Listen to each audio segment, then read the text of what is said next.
Jangan lupa untuk subscribe dan nyalakan lonceng notifikasinya.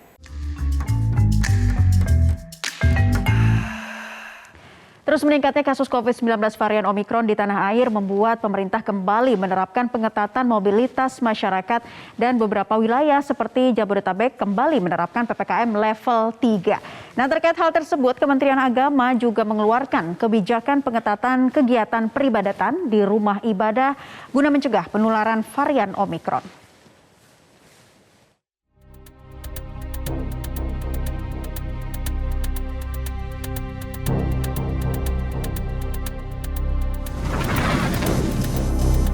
Lonjakan kasus COVID-19 varian Omikron hingga saat ini masih terus terjadi di tingkat nasional maupun ibu kota Jakarta.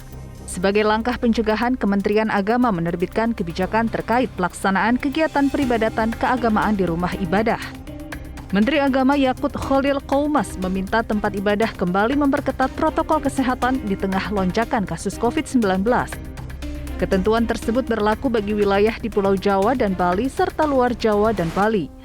Ketentuan tersebut tertuang dalam Surat Edaran Menteri Agama Nomor 4 Tahun 2022 tentang pelaksanaan peribadatan keagamaan di tempat ibadah pada masa pemberlakuan pembatasan kegiatan masyarakat level 3, level 2, dan level 1 di wilayah Jawa dan Bali. Kementerian Agama menetapkan aturan baru kegiatan di rumah ibadah di tengah lonjakan kasus COVID-19 pada hari Jumat lalu 4 Februari 2022. Dalam aturan ini, tempat ibadah di Jawa dan Bali dengan PPKM level 3 dapat mengadakan kegiatan peribadatan keagamaan berjamaah atau kolektif dengan jumlah jemaah paling banyak 50% dari kapasitas dan paling banyak 50 orang jemaah dengan menerapkan prokes lebih ketat. Sementara tempat ibadah di Jawa dan Bali dengan PPKM level 2 dapat mengadakan kegiatan peribadatan keagamaan berjamaah dengan jumlah jemaah paling banyak 75% dari kapasitas dan paling banyak 75 orang jemaah dengan menerapkan prokes lebih ketat. Sedangkan tempat ibadah di Jawa dan Bali dengan PPKM level 1 dapat mengadakan kegiatan peribadatan keagamaan berjemaah dengan jumlah jemaah paling banyak 75% dari kapasitas dengan menerapkan prokes lebih ketat. Menteri Agama memastikan dengan kebijakan terbarunya, umat beragama yang beribadah akan merasa lebih aman dan nyaman dengan panduan protokol kesehatan yang akan diterapkan. Kebijakan ini juga berlaku di luar Jawa dan Bali, mulai dari Sumatera, Nusa Tenggara, Kalimantan, Sulawesi, Maluku, hingga Papua. Majelis Ulama Indonesia masih membolehkan umat muslim menjalani salat berjamaah di masjid meski kasus positif COVID-19 tengah meningkat. MUI menilai sejauh ini pemerintah masih mampu mengendalikan lonjakan kasus COVID-19 di Indonesia. MUI berkeyakinan bahwa pemerintah masih mampu menangani dan juga mengendalikan wabah COVID-19. Dengan demikian, aktivitas sosial keagamaan yang dilaksanakan secara berjamaah dapat dilakukan sebagaimana biasa, tetapi tetap menjalankan protokol kesehatan secara ketat. Langkah antisipasi memang sangat diperlukan untuk menghindari terjadinya lonjakan besar-besaran corona, baik dari potensi klaster tempat ibadah maupun kegiatan keagamaan sejenis. Pasalnya, kasus COVID-19 di Indonesia terus terjadi peningkatan sejak akhir bulan Januari lalu. Bahkan hingga 5 Februari kemarin, kasus mingguan meningkat menjadi 149.660 kasus. Dan dalam kurun waktu 30 Januari hingga 5 Februari, kasus kematian akibat COVID-19 meningkat menjadi 212 orang. Dari Jakarta, Tim Liputan, Metro TV. Omikron melejit, tempat ibadah juga harus menerapkan protokol kesehatan yang lebih ketat lagi. Saya akan mengajak Anda pemirsa untuk melihatnya melalui paparan infografis berikut ini terkait dengan aturan ibadah terbaru Kemenak untuk tangkal puncak Omikron. Kita akan lihat infografisnya pemirsa. Di infografis berikutnya di sini ada surat edaran dari Kementerian Agama. Seperti apa sih surat edarannya? Yakni nomor 4 tahun 2022 ya, tentang pelaksanaan kegiatan peribadatan atau keagamaan di tempat ibadah pada masa PPKM level 3, 2 dan 1 COVID-19. Nah, apa isinya? Di tengah lonjakan kasus, surat edaran ini ternyata dirasa perlu untuk diterbitkan. Sebetulnya apa sih tujuan dari dikeluarkannya surat edaran ini? Kita akan lihat pemirsa, ternyata untuk memberikan panduan bagi pemangku kepentingan. Ya, selain itu bagi masyarakat tentunya surat edaran ini dirasa bisa memberi rasa aman dan nyaman dalam kegiatan peribadatan. Ya, sesuai dengan surat edaran sebetulnya seperti apa juga aturan pelaksanaan ibadah dengan PPKM level 1, 2, dan 3. Kita akan menyimak dalam infografis berikut ini pemirsa. Jadi perbedaannya adalah pada level 3 maksimal kapasitas adalah 50% ya untuk tempat-tempat ibadah. Jadi paling banyak 50 orang jemaah dengan protokol kesehatan yang ketat. Dengan level 2 bagaimana? Ternyata maksimalnya adalah 75% dari kapasitas. Kemudian ada ketentuan lain bahwa paling banyak 75 jemaah dengan protokol kesehatan yang ketat. Sementara kalau untuk level 1 adalah 75% dari kapasitas dengan protokol kesehatan yang ketat.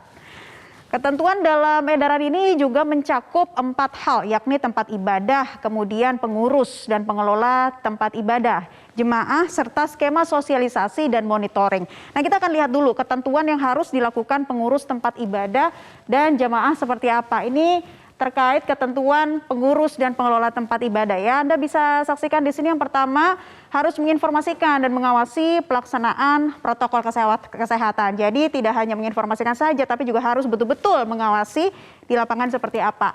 Kita lihat lagi memeriksakan suhu tubuh menjadi hal yang wajib, kemudian menyediakan hand sanitizer dan sarana mencuci tangan itu pasti. Menyediakan cadangan masker ini perlu dilakukan ya, karena ada juga jemaat yang tidak sadar begitu ya, lupa membawa masker atau tertinggal atau bahkan maskernya rusak.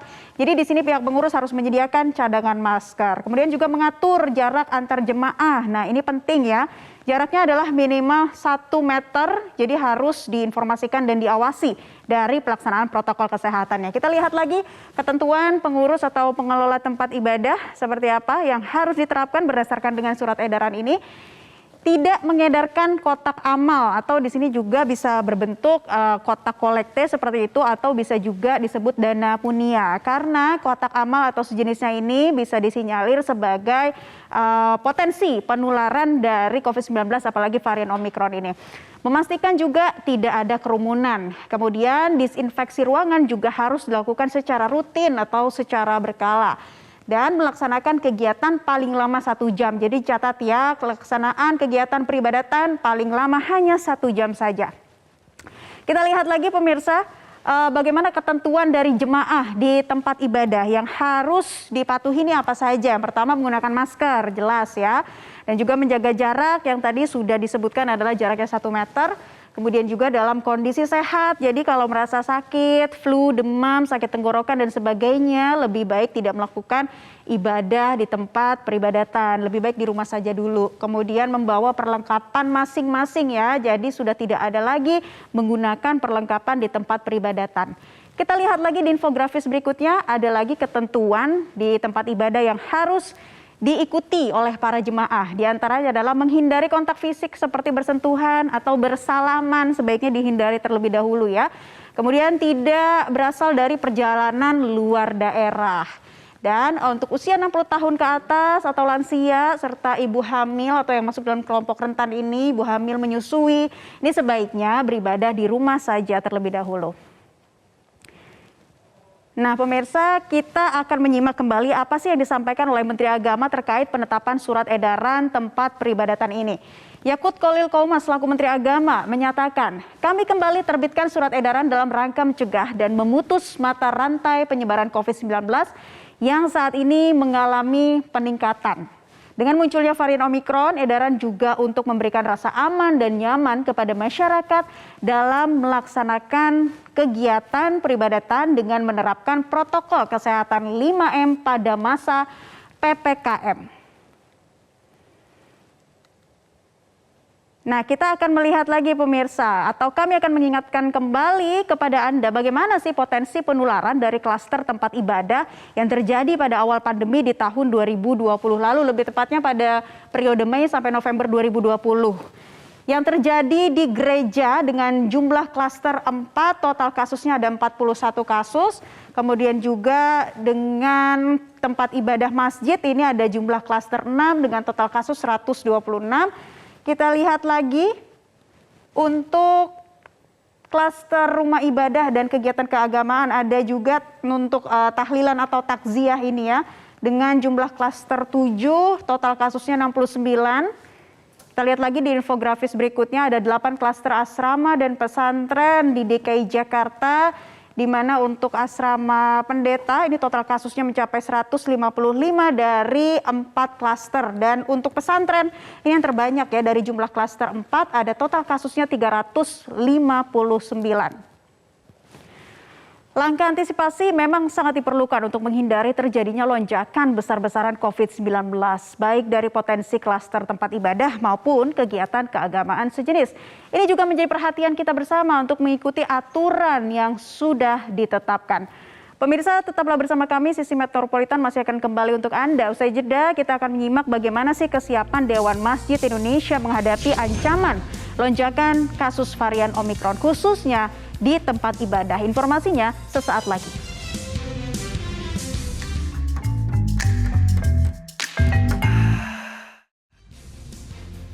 Pemirsa, Kementerian Agama kembali mengatur kegiatan di rumah ibadah guna mencegah lonjakan COVID-19. Aturan tersebut guna memberi rasa aman kepada masyarakat dalam menjalankan kegiatan peribadatan. Berikut kita simak laporan dari rekan Putri Lukman dan juru kamera M. Zuhal dari Masjid Istiqlal, Jakarta. Di tengah lonjakan kasus COVID-19, salah satunya varian Omikron, Kementerian Agama resmi mengeluarkan surat edaran nomor 4 tahun 2022 tentang tata cara peribadatan kegiatan ibadah di tempat ibadah. Ada 4 hal yang disampaikan dalam surat edaran tersebut. Yang pertama adalah mengenai tempat ibadah, kedua pengurus, ketiga jemaah, keempat sosialisasi dan pemantauan. Dari 4 hal ini pun diperinci satu persatu. Yang pertama tempat ibadah, bahwa untuk daerah dengan PPKM level 3 maksimal jemaah adalah 50% dengan menerapkan protokol kesehatan secara ketat. Untuk daerah di PPKM level 2 dan 1 maksimal jemaah adalah 75% dan menerapkan protokol kesehatan secara ketat. Berikutnya untuk pengurus dirincikan satu persatu, diantaranya adalah pengurus mengecek suhu tubuh jemaah, menyediakan hand sanitizer dan tempat cuci tangan, menjaga jarak antar jemaah minimal 1 meter, untuk ceramah atau khutbah disampaikan maksimal 15 menit, durasi kegiatan peribadatan maksimal 1 jam. Berikutnya untuk jemaah diperinci satu persatu. Di antaranya adalah jemaah dalam kondisi sehat atau tidak sakit, membawa peralatan ibadah masing-masing, tidak melakukan kontak fisik atau bersalaman, tidak habis atau selesai dari luar negeri, dan yang terakhir adalah untuk jemaah di atas usia 60 tahun, ibu hamil ataupun ibu menyusui direkomendasikan untuk menjalankan ibadah dari rumah. Yang terakhir terkait dengan sosialisasi dan pemantauan.